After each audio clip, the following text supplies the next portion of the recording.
भारत से उम्रा के लिए गए 42 लोगों की बस दुर्घटना में दर्दनाक मौत हो गई थी।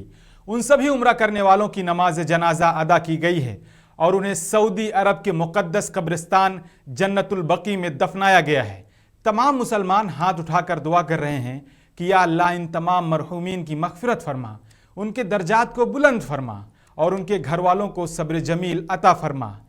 इन हादसों की खबरें सिर्फ एक आंकड़े नहीं होते, हर एक शख्स के पीछे एक पूरा परिवार है, सपने हैं और जिंदगी जुड़ी होती है। आज इस हादसे से कई घरों में मातम है, कई माँ बाप, कई बच्चे और कई भाई बहन अपनों के बिछड़ने का गम झेल रहे हैं।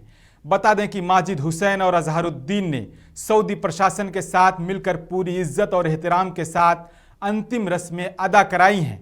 अल्लाह इन सब को अपने रहमतों में जगह दे।